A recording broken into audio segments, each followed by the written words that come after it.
The morning started like any other day on Earth until the sky turned dark. The massive alien ship appeared without warning, covering the sun like a giant metal moon. People in every city looked up and pointed at the strange object floating above them. Children cried and adults stood frozen in fear as the ship blocked out the light inside the United Nations building in New York. Ambassador Lee Taemin received the first message from the aliens. His hands shook as he read the translation on his computer screen. The words were simple but terrifying. The aliens called themselves the Dominion, and they had come to Earth with one purpose: to make humans their slaves. Lee Taemin ran through the hallways of the UN building, shouting for everyone to gather in the main assembly hall. World leaders connected through video calls from every country.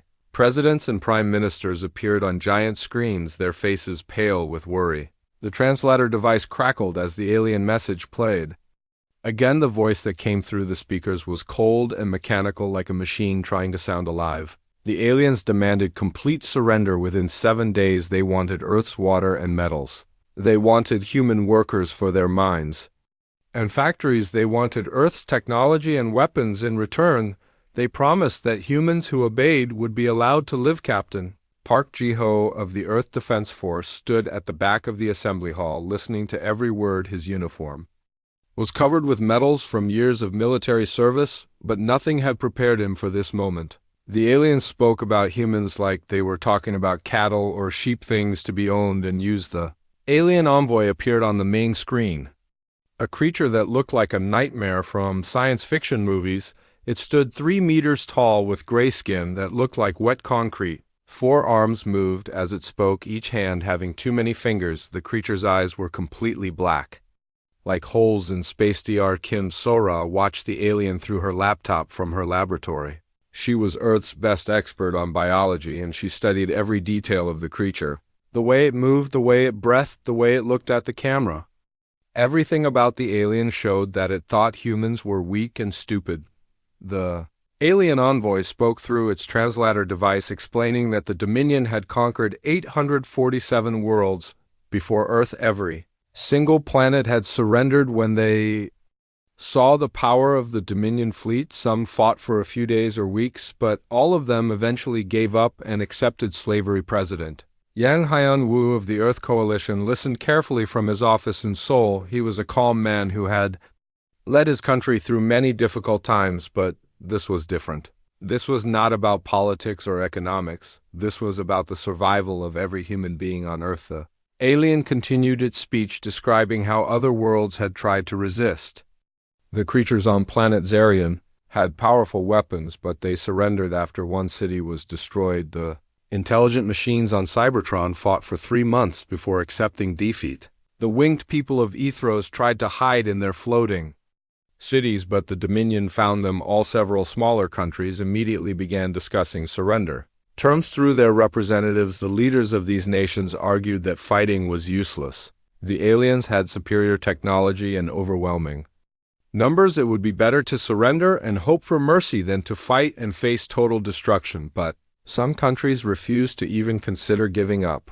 The representatives from major powers like the United States, China, Russia, and India spoke angrily about resistance. The military leaders from these nations knew that surrender meant the end of human freedom forever. The alien envoy seemed pleased when it heard about the countries wanting to surrender. It explained that smart species always chose survival over pride. The Dominion had studied human history and knew that humans fought among themselves constantly. They believed that Earth's divided nations would be easy to conquer. Admiral Choi Min-sik stood up from his seat and walked to the front of the assembly hall. He was an old man with gray hair and scars on his face from years of naval battles. His voice was strong and clear when he spoke. He told the assembly that the Korean Navy would never surrender to aliens. Other military leaders began standing up one by one. General Martinez from Mexico, Colonel Petrov from Russia, Admiral Singh from India. Each one declared that their forces would fight rather than become slaves. The alien envoy watched through the cameras, but its expression never changed. Dr. Song Bo-young worked frantically in her physics laboratory, trying to understand how the alien ship could float in the sky without any visible engines. She had spent her whole life studying gravity and electromagnetic fields, but the alien technology was completely beyond human understanding. The hours passed slowly as world leaders debated what to do. Some argued for immediate surrender to save lives, others demanded that humanity fight with everything they had. The alien ship continued floating above Earth, silent and menacing like a sword hanging over everyone's heads as night fell across different parts of Earth. People gathered in the streets looking up at the alien ship. Religious leaders held prayer. Meeting scientists worked through the night trying to find weaknesses in alien technology. Military bases around the world prepared for war. The alien envoy spoke one more time before the first day ended. It reminded Earth that they had 6 days left to make their decision. The creature explained that resistance was pointless because the Dominion had weapons that could destroy entire continents in minutes, but the aliens had made one critical mistake in their planning. They had studied human wars and politics, but they had not understood the most important thing about humans. When faced with extinction, humans did not just fight back, they became something entirely different.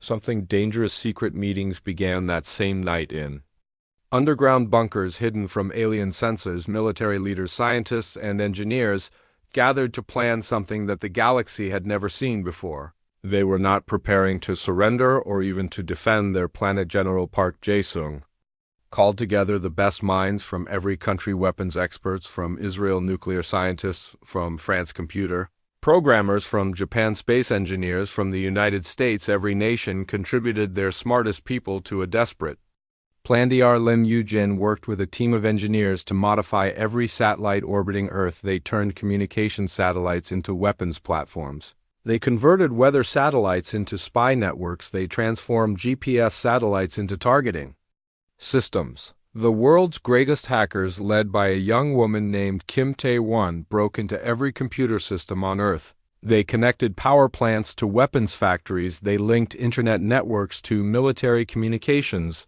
They turned the entire planet into one giant war machine. By the third day, something strange was happening on Earth. Major cities began to empty as people moved underground or to hidden locations.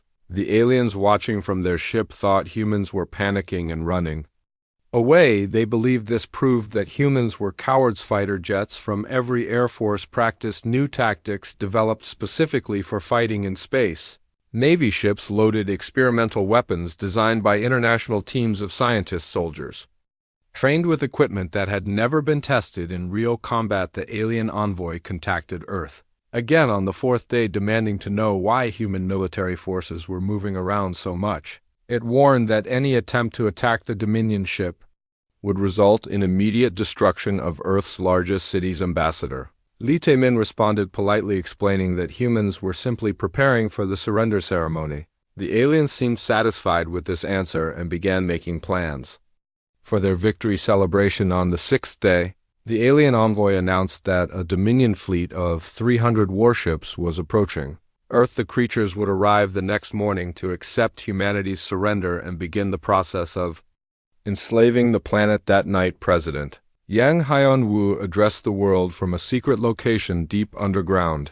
His speech was broadcast to every television, radio, and computer on Earth. He spoke simply and clearly about the choice humanity faced. He explained that surrender meant the end of human freedom forever. Children would be born into slavery and never know what it meant to be free. Adults would work in alien mines until they died of exhaustion. The Earth itself would become just another possession of the Dominion Empire. But he also explained that fighting meant many people would die. Human weapons were weaker than alien technology. Human ships were slower than alien vessels. The chances of victory seemed impossible to calculate yet.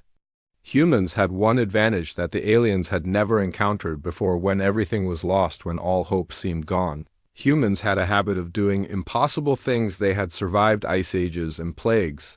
They had crossed oceans and reached into space. The president ended his speech with words that would be remembered forever. He said that humans had always been told they were too small, too weak, too divided to achieve great things, but they had proven the doubters wrong every single time. As the sun rose on the 7th day, the alien envoy prepared to receive Earth's surrender. The creature expected to see human leaders kneeling and begging for mercy. Instead, Admiral Choi Min-sik appeared on the communication screen, standing Tall and proud, the old admiral looked directly into the camera and spoke 3 words that would echo across the galaxy for generations to come. His voice was calm and steady as he delivered Humeni.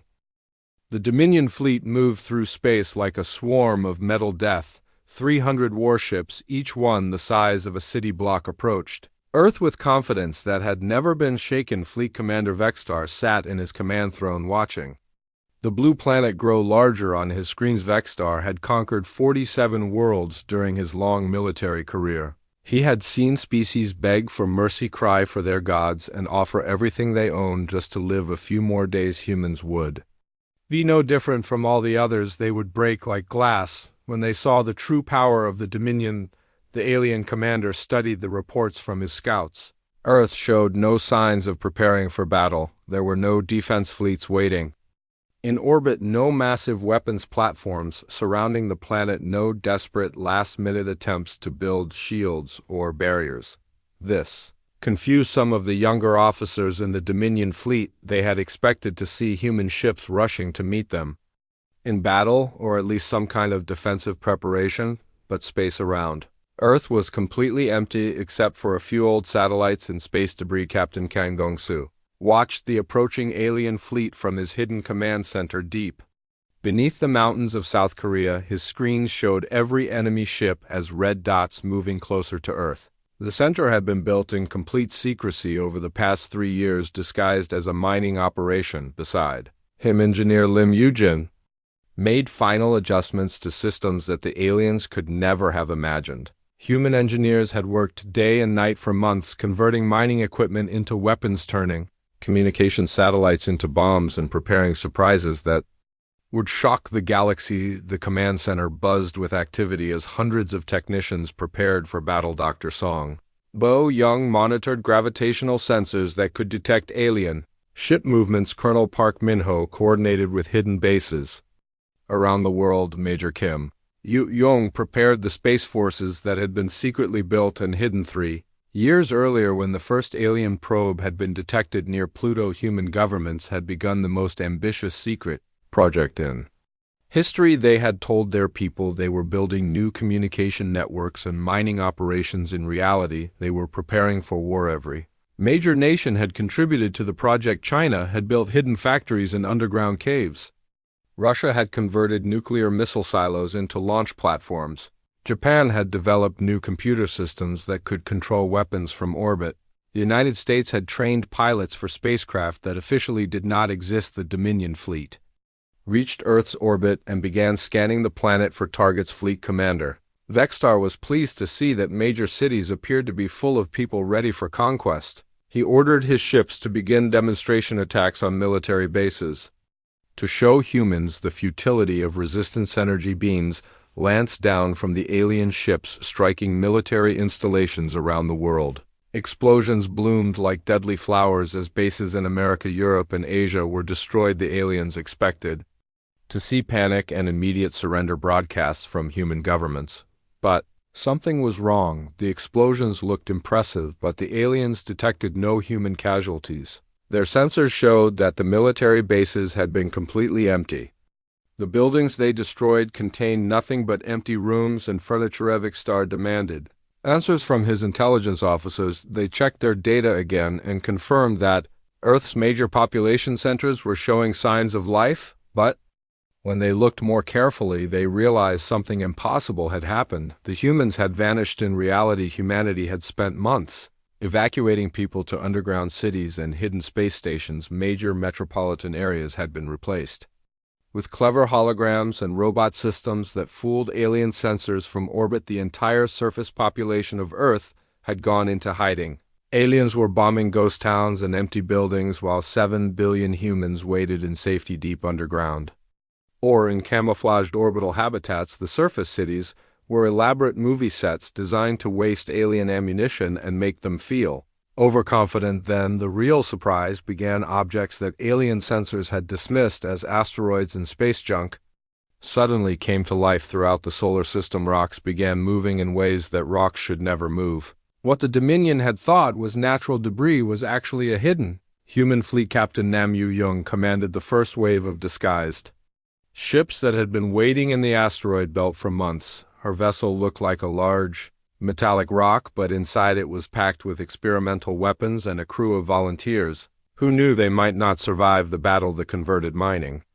Ships and cargo vessels moved with purpose toward the alien fleet. They had been carefully positioned over many months, disguised as routine space operations. Now they revealed their true nature as humanity struck back with fury that surprised the galaxy. Young ship fired the first shot of humanity's war for freedom.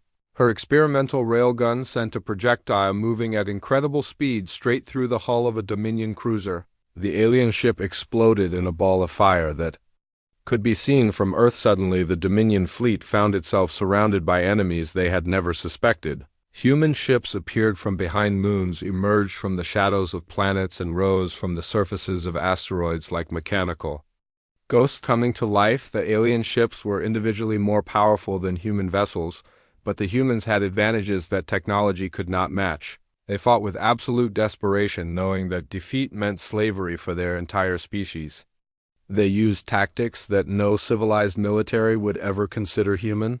Pilots flew their ships directly into alien vessels, using them as guided missiles. Major Han Sung-min led a squadron of fighters in ramming attacks that destroyed enemy ships.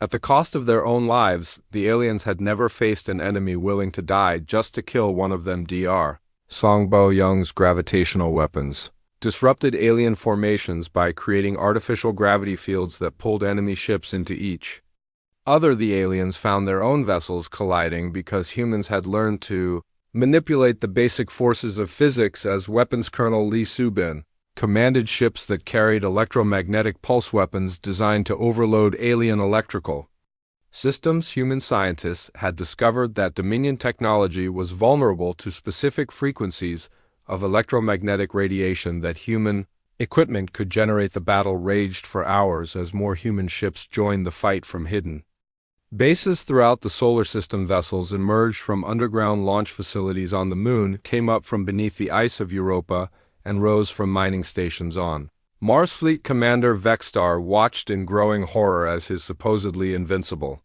fleet was torn apart by creatures he had dismissed as primitive savages. The humans fought like wild animals, using weapons that damaged their own ships just to hurt their enemies more. The aliens tried to retreat to safer positions, but found that humans had predicted their movements. Mines had been placed at every escape route, and human ships waited in ambush at every turn. The careful battle formations that had conquered hundreds of worlds became death traps. Captain Park Jae-sung led the assault on the Dominion flagship using a converted cargo ship loaded with every explosive device human engineers could fit inside. He rammed his vessel into the enemy command ship and detonated enough nuclear weapons to destroy a small moon. By the end of the day, half the Dominion fleet was destroyed, and the survivors were running for their lives. The mighty alien armada that had approached Earth with such confidence was fleeing in panic, carrying news that would shake their empire to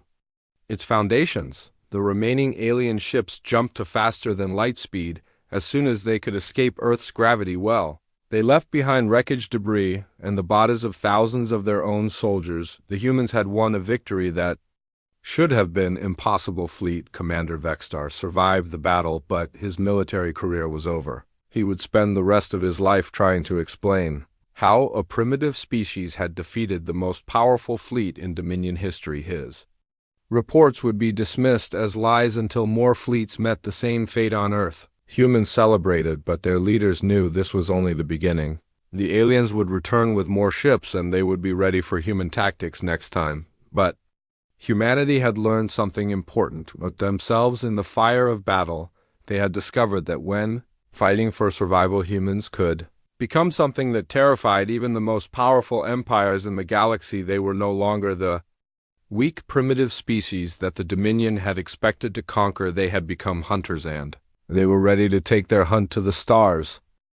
News of the defeat reached the Dominion capital world within 3 days. The massive pyramids and towers of the alien empire buzzed with emergency meetings as High Counselor Rexmoth tried to understand what had happened. No primitive world had ever defeated a full Dominion fleet in recorded history. Rexmoth was ancient even by alien standards. His species lived for thousands of years, and he had personally overseen the conquest of over 200 worlds. The defeat at Earth threatened everything the Dominion represented. If humans could win, then other conquered species might begin to hope for freedom on Earth. Humanity was not celebrating their victory. They were preparing for war on a scale never before imagined. General Park Jae-sung knew the aliens would return with larger fleets and better preparation. The window of opportunity was small and humans had to act quickly. Dr. Woo Meek-young led teams of scientists who worked around the clock studying the wreckage of alien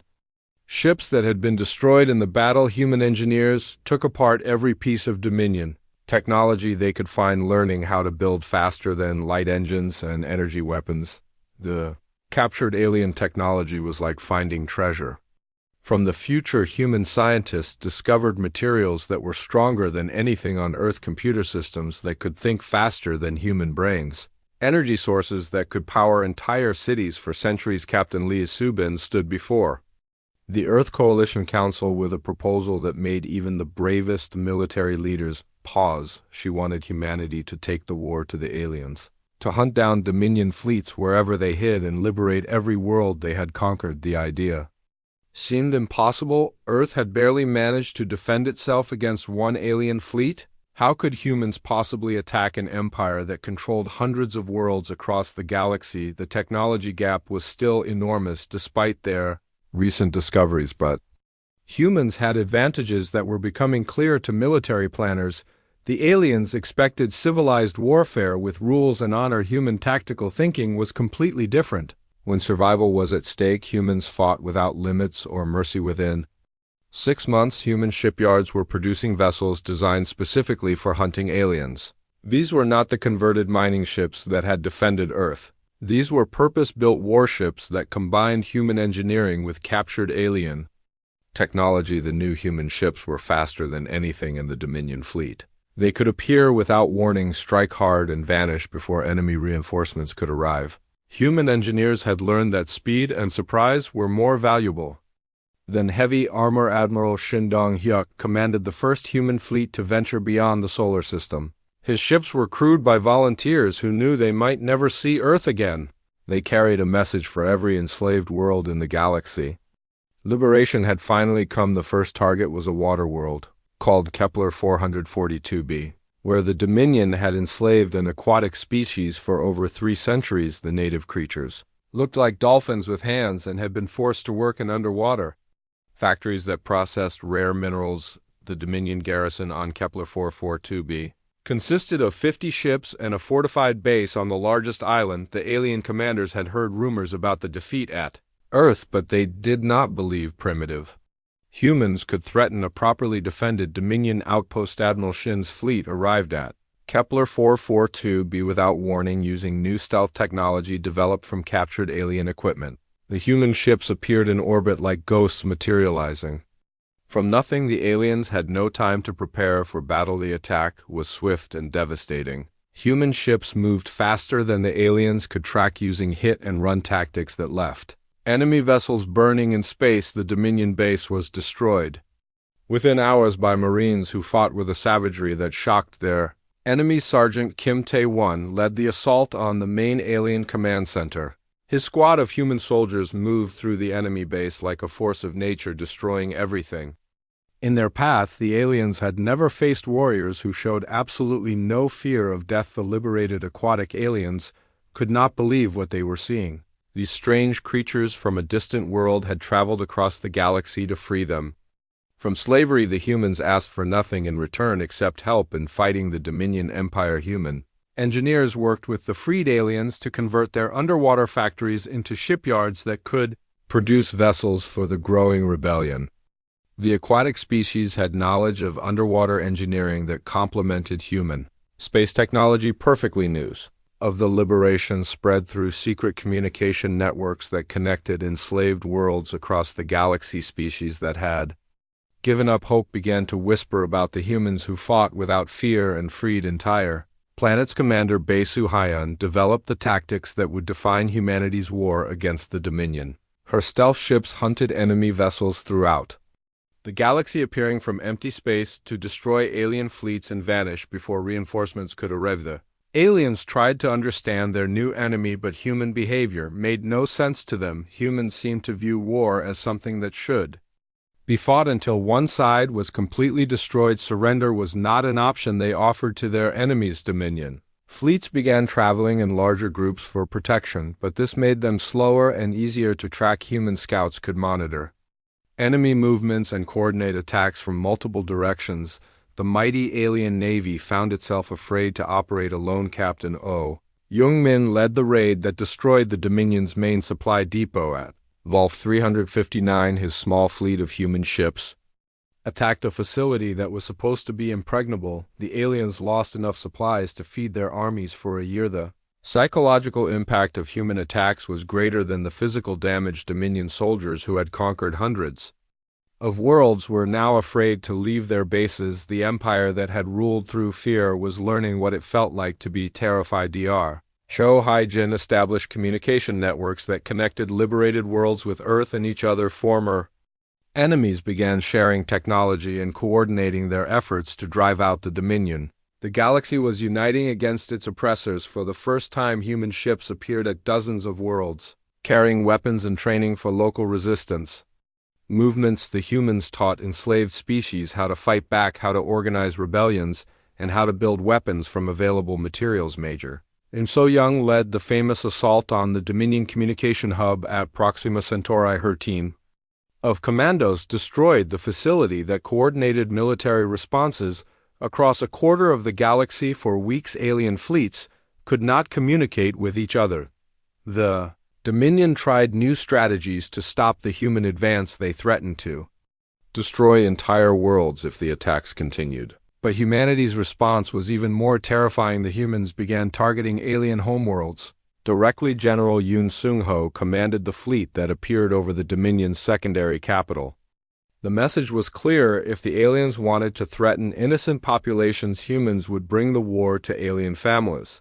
The Empire's leaders suddenly understood true fear. The war was spreading faster than either side could control. Enslaved species were rising up on hundreds of worlds, inspired by human example and armed with weapons delivered by human ships. The Dominion Empire was burning from within. Fleet Admiral Ko Myung-soo developed the strategy that would ultimately win the war. Instead of trying to hold territory, human fleets moved, constantly striking at enemy supply lines and communication networks. The aliens could never predict where humans would attack next. Lieutenant Colonel Moon Jae-hyun's Marines became legends throughout the galaxy. They never retreated, never surrendered, and never left their wounded behind. Alien species began calling them the Death Speakers because they brought doom to the Dominion. Wherever they appeared, the humans had learned something important about galactic warfare. Most species fought to achieve specific goals like capturing territory or resources, but humans fought to eliminate threats completely. They would not stop until the Dominion was completely destroyed. By the end of the first year, the rebellion included over 100 liberated worlds. Human fleets were operating in every sector of the galaxy. The mighty Dominion Empire was discovering that ruling through fear only worked until someone more frightening came along. The aliens who had once threatened Earth with extinction were now the ones facing destruction. Their empire was crumbling, their fleets were hiding, and their enslaved populations were in open revolt. The hunters had become the hunted, and the humans were just getting started. The rebellion spread like wildfire across the galaxy as news of human victories reached every enslaved world. Species that had served the Dominion for centuries suddenly remembered what freedom meant. Human ships appeared at distant planets bringing hope and weapons to fight back. Captain Oh Young-min commanded the Liberation Fleet that arrived at Titan 7, a mining world where reptilian creatures had been enslaved for over 200 years. The planet's surface was covered with deep mines where the aliens forced their prisoners to dig for rare crystals used in Dominion technology. The native species looked like upright lizards with tough scales and powerful claws. They had been excellent warriors before the Dominion conquered them, but generations of slavery had broken their spirit. Many had forgotten that resistance was even possible. When human ships appeared in orbit, the enslaved reptilians could not believe their eyes. Strange creatures from another world had come to fight.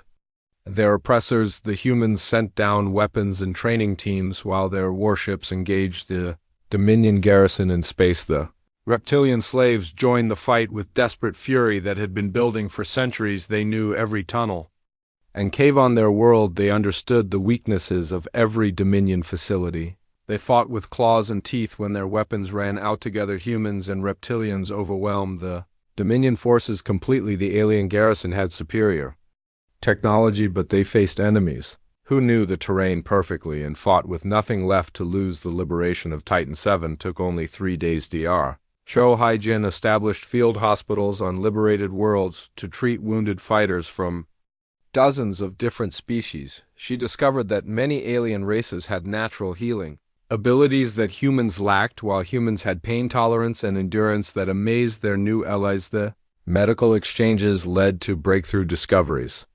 Human doctors learned to use alien regeneration techniques, while alien healers studied human methods for treating trauma and infection. The cooperation between species produced advances that neither could achieve alone. The Dominion tried new tactics to stop the rebellion. They began threatening to destroy entire planets if humans did not retreat. Their ultimatum was simple: leave our territory or watch billions of innocent beings die in nuclear fire. General Yoon Sung-ho's response was swift and terrible. Humanity began targeting Dominion homeworlds directly. If the aliens wanted to play by those rules, humans would play better. Human fleets appeared over alien capital cities, demanding immediate surrender. Their psychological impact was devastating. The Dominion had ruled through fear for millennia, but they had never experienced terror themselves. When human ships appeared over their own worlds, the alien leaders finally understood what their victims had endured. Fleet Admiral Ko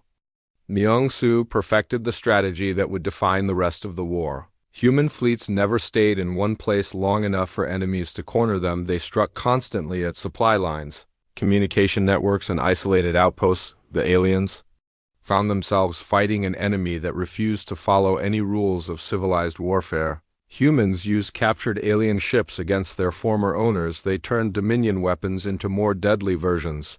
They convinced entire alien species to switch sides. The defections were the most damaging aspect of the rebellion. Many species within the Dominion Empire had been conquered rather than recruited. They had served the Empire only because resistance seemed hopeless. Now they saw a chance for freedom. Major Im So-young led the raid that destroyed the main Dominion communication hub at the center of the galaxy. Her team of human commandos and alien allies infiltrated the massive facility and planted explosives that severed military communications across hundreds of worlds for weeks. After the raid, Dominion fleets could not coordinate with each other. Human forces exploited the confusion to liberate dozens of worlds, while enemy ships wandered blindly through space trying to re-establish contact with their commanders. The humans discovered that many alien species had been waiting for exactly this kind of opportunity. Enslaved engineers sabotaged Dominion equipment. Alien soldiers turned their weapons on their masters. Entire planets declared independence overnight. Captain Zhang Min-ho commanded the fleet that liberated New Signia, where an insect-like species had been forced to build weapons for the Dominion. The aliens looked like giant ants, but they were incredibly intelligent and had been secretly planning rebellion for decades. When human ships arrived, the insect aliens were ready with detailed plans for destroying every Dominion facility on their world. They had mapped enemy weaknesses, prepared weapons caches, and organized resistance cells. The liberation took only hours. Dr. Song Bio-young worked with alien scientists to develop new weapons that combined human creativity with alien knowledge. The resulting technology was more advanced than anything either species could create alone. Gravity bombs that could destroy entire fleets, energy shields that were nearly indestructible. The war was becoming something the galaxy had never seen before. Instead of one empire conquering others, this was a true alliance of free species working together. Each race contributed their unique abilities to the common cause of liberation. Lieutenant Colonel Moon Jae-hyun's Marines earned their reputation as the Death Speakers during the siege of Fortress Omega, the most heavily defended Dominion stronghold in the galaxy. The massive space station was supposed to be impossible to capture. Moon's forces attacked the station using tactics that combined human aggression with alien abilities. Reptilian Warriors climbed through ventilation systems while human explosives. Experts destroyed key supports. Aquatic aliens flooded sections while insect allies cut power lines. The siege lasted 3 months, but the fortress eventually fell. The Dominion had never faced such coordinated attacks from multiple species working as a single unified force. The psychological impact of losing their strongest base shattered alien morale. Commander Basu Haiyan's stealth fleets continued hunting Dominion ships throughout the galaxy. Her vessels had been upgraded with technology from liberated worlds, making them nearly invisible to enemy sensors. The aliens never knew when or where humans would strike next. The Dominion tried to rally their remaining forces by appealing to species loyalty and promises of better treatment, but their words fell on deaf ears. The Empire had ruled through cruelty for too long.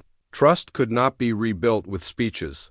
Captain Lee Subin led the liberation of the Crystal worlds where silicon-based life forms had been enslaved to power Dominion computers. The aliens looked like living gemstones and could process information faster than any organic brain. The crystal beings had been forced to serve as organic computers for the Dominion, calculating battle strategies and managing Empire logistics. When they joined the rebellion, their vast intelligence networks became humanity's greatest advantage. President Yang Haiyan-Wu addressed the liberated worlds from his command ship, offering alliance rather than conquest. Humanity had no desire to replace the Dominion as galactic rulers. They wanted to create something new, a federation of free worlds. The response was overwhelming. Hundreds of species requested membership in the new Galactic Liberation Alliance. They offered technology, resources, and military support in exchange for protection and the promise that they would never again face conquest.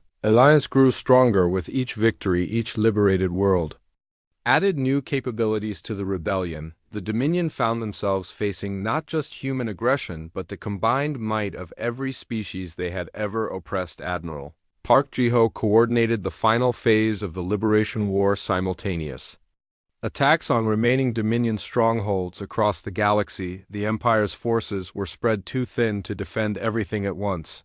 Their military collapse was inevitable. The humans had accomplished something unprecedented in galactic history. They had not conquered an empire, they had liberated it. Every freed world chose to join them voluntarily, attracted by the promise of equality and mutual cooperation. General Park Jae-sung watched from his flagship as the last major Dominion fleet surrendered. Without firing a shot, the alien commanders knew they were outnumbered and surrounded. Their troops had lost the will to fight for an empire that no longer existed. The Liberation War was ending, but its consequences would reshape the galaxy forever.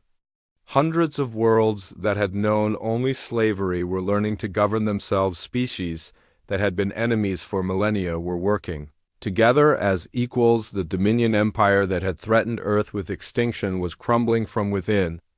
The aliens who had once ruled through fear were now prisoners of the very species they had tried to enslave. The hunters had become the hunted, and at the center of it all were the humans whose refusal to surrender had sparked the greatest rebellion in galactic history. They had proven that freedom was worth any sacrifice and that no empire could stand against united determination. The galaxy would never be the same.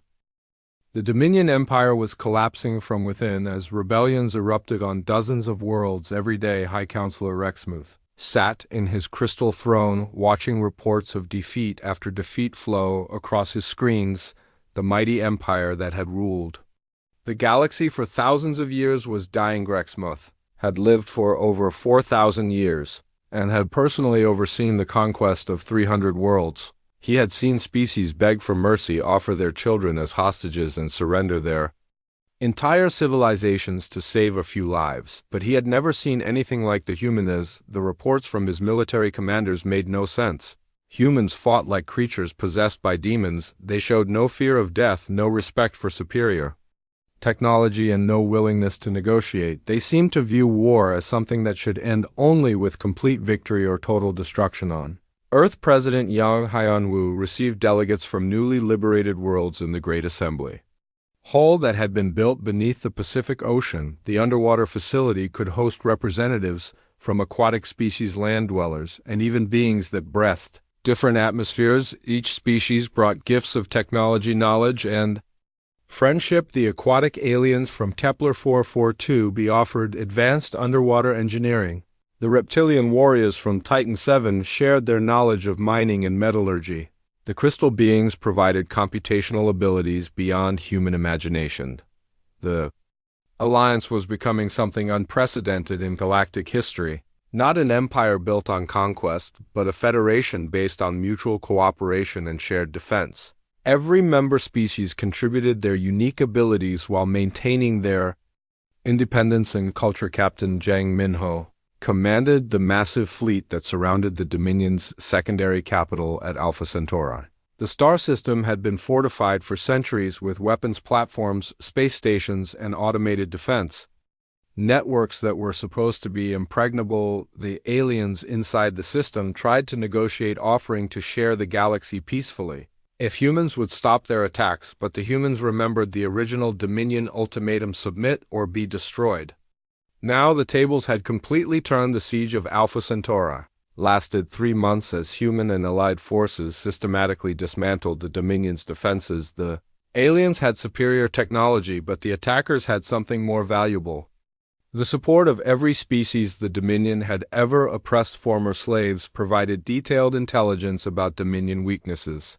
Rebel engineers sabotaged defense systems from within. Entire alien fleets switched sides when they realized the Empire was doomed. The fortress system crumbled piece by piece. Dr. Sun Wu made the breakthrough that ended the siege when he discovered that all Dominion technology relied on specific quantum frequency patterns. Human engineers built devices that could disrupt these frequencies, causing alien weapons and shields to fail simultaneously. The city fell in a single day when every Dominion system shut down at once. Commander Jung Hana led the assault force that captured the alien leadership. For the first time in galactic history, the conquerors became prisoners of those they had tried to enslave. The trials that followed shocked the galaxy. Humans did not execute their prisoners or torture them for revenge. Instead, they held public hearings, where the evidence of Dominion crimes was presented to representatives from every known species. The alien leaders expected death or imprisonment or perhaps enslavement, as they had done to so many others. What they received was something no one had anticipated. Humans offered them a choice between exile or rehabilitation. Some Dominion commanders chose exile and were given small ships to find uninhabited worlds where they could live peacefully. Others chose to remain and work to repair the damage their empire had caused. Many alien species were amazed by human mercy. The message was clear: humanity did not seek revenge or to replace the Dominion as galactic rulers. They wanted to ensure that no species would ever again face the choice between submission and destruction. Colonel Park Min-ho led the investigation teams that documented Dominion crimes on hundreds of worlds. The evidence was overwhelming. Billions of beings had died in slave labor camps. Entire species had been wiped out for resisting conquest. Planets had been stripped of resources until they could no longer support life. The documentation served two purposes. It provided evidence for the trials, and it created a historical record that would prevent future generations from forgetting the cost of tyranny. The galaxy would remember what happened when power was concentrated in the hands of those who believed might made right. Admiral Shin Dong-hyuk commanded the fleets that hunted down the remaining Dominion forces scattered across the galaxy. Most alien commanders surrendered when they realized their empire no longer existed. Some tried to establish independent kingdoms but found no support. The few Dominion loyalists who continued fighting discovered that the galaxy had changed completely. Their former slaves now had human weapons and training. Their supply lines had been captured by rebels.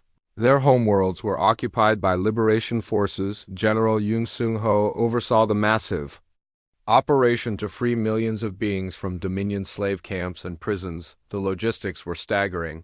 Different species had different needs for food, atmosphere, and medical care, but the Alliance worked together to help everyone. Dr. Cho Haijin established medical centers on former Dominion worlds to treat beings who had suffered under alien rule.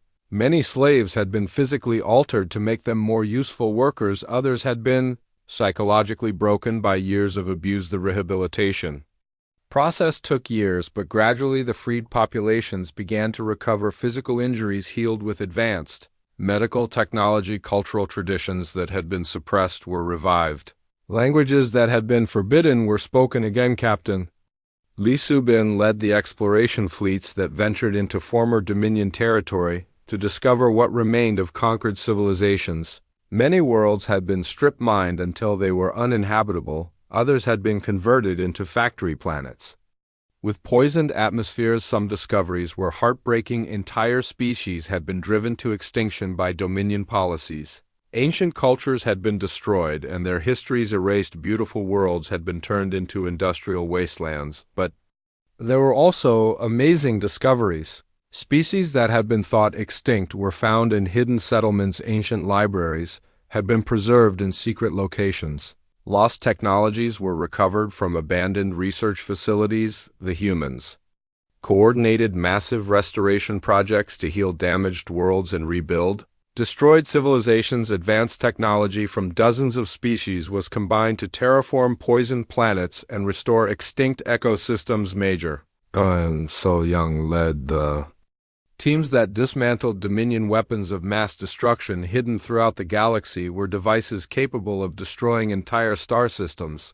The Alliance worked carefully to neutralize these threats without causing accidents. Fleet Admiral Ko Myung-soo established the new Galactic Defense Force with representatives from every Alliance member. The combined fleet was more powerful than the Dominion Navy had ever been, but it existed to protect rather than conquer. The defense doctrine was simple: any species that threatened the freedom of others would face the combined might of the entire galaxy. War for conquest would no longer be tolerated, but defensive conflicts would receive unlimited support. President Yang Hyunwoo signed the Galactic Freedom Charter with leaders from over 300 worlds. The document established principles that would govern relations between species for generations to come. The charter guaranteed the right of every species to govern themselves, the protection of individual freedoms regardless of species, and the obligation to help others defend against conquest. It created a framework for peace that had never existed before. Lieutenant Colonel Moon Jae-hyun retired from active military service to become an instructor at the new Galactic Military Academy. Students from dozens of species learned human tactics and alliance cooperation. The academy became a symbol of unified defense. The former Dominion capital was transformed into a memorial and museum documenting the crimes of the Empire and celebrating the liberation. The massive pyramids that had once housed tyrannical rulers became monuments to freedom and cooperation. As the last Dominion strongholds fell, the galaxy began to heal. Species that had been enemies for millennia learned to work together. Former slaves became leaders of their own worlds. Children who had been born in captivity experienced freedom for the first time. The humans who had saved the galaxy found themselves changed by the experience. They had seen wonders beyond imagination and made friends across the stars.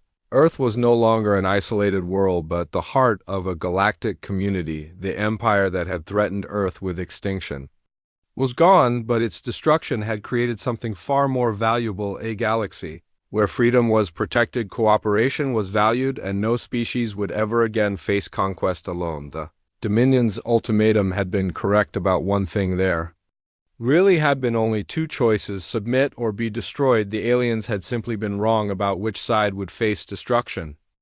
5 years had passed since the first Dominion ship appeared over Earth, and the galaxy was completely transformed. The Galactic Liberation Alliance included over 400 species, all committed to preventing future empires from rising. The universe had become more peaceful than it had been in thousands of years. Admiral Park Ji-ho now commanded the Alliance Defense Fleet from his flagship, orbiting the former Dominion capital. The massive vessel was crewed by beings from dozens of different worlds, working together with technology that combined the best discoveries from across the galaxy. Human engineers worked alongside crystal-based computers that could calculate faster than any organic brain.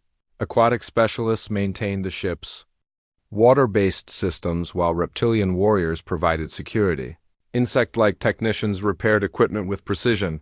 No other species could match. The Alliance fleet patrolled former Dominion territory, ensuring that peace was maintained and helping newly independent worlds establish their own governments. Every ship carried translators, diplomats, and aid workers instead of weapons. Designed for conquest, Dr. Kim So-ra had established the Institute for Galactic Relations on Earth in the same building where the first alien ultimatum had been received. The irony was not lost on anyone. The place where humanity had faced extinction had become the center of galactic cooperation. Former enemies now came to Earth to study human diplomatic methods. Species that had fought wars for millennia learned to resolve conflicts through negotiation. The Institute's programs had prevented dozens of potential conflicts from turning into actual war. Students from across the galaxy attended classes on conflict resolution, cultural exchange, and cooperative government. The curriculum included case studies of how the Alliance had formed and lessons learned from the fall of the Dominion Empire. Captain Lee Subin had retired from military service to become an explorer, leading expeditions to discover new worlds and species. Her ships carried Alliance translators and diplomats instead of weapons. The galaxy was vast, and there were always new civilizations to meet. First contact protocols developed by the Alliance emphasized friendship and mutual benefit rather than conquest or exploitation. New species were invited to join the Alliance but never forced. The freedom to remain independent was always respected. Subin's exploration fleets had discovered over 50 new intelligent species in the past 5 years. Each contact followed the same pattern: peaceful approach, offering trade and friendship, followed by an invitation to learn about the Alliance. Some new species were suspicious after hearing stories about the old Dominion Empire, but when they saw how Alliance members treated each other as equals, their fears usually disappeared. The contrast with historical conquest was obvious. The humans who had saved the galaxy found themselves in an unexpected position. They were respected throughout the known universe, but they had never sought to rule over others. Earth remained just one member of the Alliance with no special privileges. President Yang Hyun-woo served his final term in office, having decided that leadership should rotate among different species.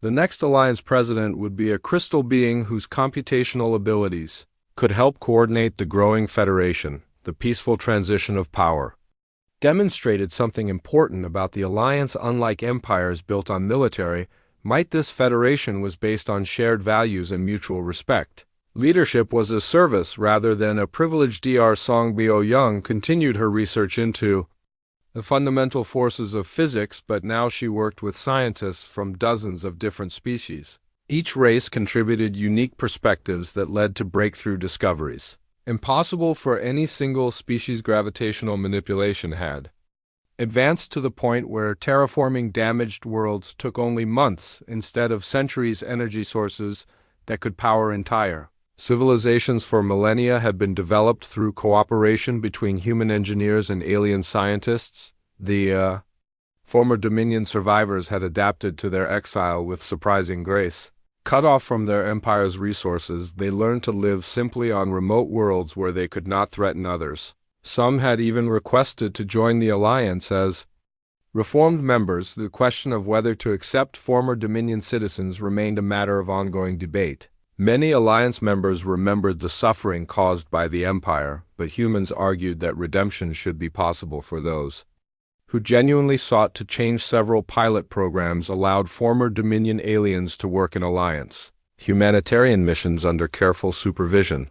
Their knowledge of Empire technology and methods proved valuable in helping other former slaves recover from trauma. Colonel Kang Dong-soo had established veteran support centers on dozens of worlds to help soldiers from the Liberation War adjust to peacetime. Many fighters struggled with the transition from desperate combat to normal civilian life. The support programs included counseling, job training, and opportunities to serve in peaceful roles within the Alliance. Many veterans became teachers, sharing their experiences to help prevent future conflicts. Others joined exploration missions or humanitarian efforts. Captain Oh Young-min now served as an instructor at the military academy, teaching new generations of Alliance defenders. His classes emphasized that military force should always be the last resort and that the goal of any conflict should be lasting peace. The Academy's motto reflected the Alliance's values: strength to protect, wisdom to prevent war, to preserve peace. Students learned that true victory meant creating conditions where war became unnecessary. General Park Jae-sung had written the definitive history of the Liberation War, documenting how a small primitive world had sparked the greatest rebellion in galactic history. The book was required reading at schools throughout the Alliance. The historical record emphasized that humanity's success came not from superior technology or greater numbers, but from their willingness to fight for principles rather than personal gain. They had refused to accept injustice even when resistance seemed hopeless. Major Han Sung-min established the Alliance Emergency Response Force, which provided immediate aid to worlds facing natural disasters or other crises. The rapid response teams included medical personnel, engineers, and emergency supplies. The emergency force had saved millions of lives during volcanic eruptions, asteroid impacts, and plague outbreaks. Their motto was simple: no one suffers alone. The galaxy had become a place where every species could count on help during difficult times. Dr. Woo Mik-young continued developing new technologies, but her focus had shifted from weapons to tools that improved life for everyone. Medical devices that could heal injuries, thought impossible transportation systems that connected distant worlds, environmental restoration equipment that could revive dead planets. The technological advances were shared freely among all Alliance members. No species hoarded knowledge or used technology to gain advantages over others. Scientific cooperation had become the foundation of galactic civilization. Commander Bae Soo-hyun led the Alliance Intelligence Service, which worked to prevent conflicts before they started rather than spying on enemies. The service monitored for signs of potential problems and offered assistance before situations became violent. Early warning systems could detect when species were facing resource shortages, territorial disputes, or internal conflicts. Diplomatic teams would arrive quickly to help resolve problems through negotiation and cooperation. The galaxy's communication networks had been rebuilt to connect every world in the Alliance. Information flowed freely, allowing instant coordination during emergencies and enabling cultural exchanges that enriched every civilization. Children on hundreds of worlds learned about other species through educational exchanges. Student exchange programs allowed young beings to experience different cultures and perspectives. The next generation grew up thinking of the galaxy as one large community. Captain Nam Yu-young had become an ambassador specializing in helping newly contacted species understand the Alliance. Her experience as a combat pilot during the Liberation War gave her credibility when explaining how the Federation differed from the old Empire. New species often asked the same question: how had humans defeated the mighty Dominion Empire? The answer was always the same. When faced with the choice between freedom and slavery, humans had chosen to fight. When offered surrender or death, they had chosen victory. The humans possessed something rare among intelligent species: the absolute refusal to accept defeat when defending their values. Diplomacy was always their first choice, but when diplomacy failed, humans became something that empires feared above all else, an enemy that would never stop fighting. Lieutenant Colonel Moon Jae-hyun had established the Veterans Memorial on Earth, honoring all beings who died fighting for freedom. The memorial included representatives from every species that participated in the Liberation War. The memorial's central message was that freedom required sacrifice, but that sacrifice had meaning when it preserved liberty for future generations. Visitors from across the galaxy came to pay respects to those who had died fighting tyranny. Dr. Cho Hae-jin now directed medical research programs that benefited the entire galaxy. Her teams had developed treatments for diseases that affected multiple species and created medical technologies that worked for different biological systems. The medical advances had eliminated many conditions that had plagued various species for millennia. Life expectancy had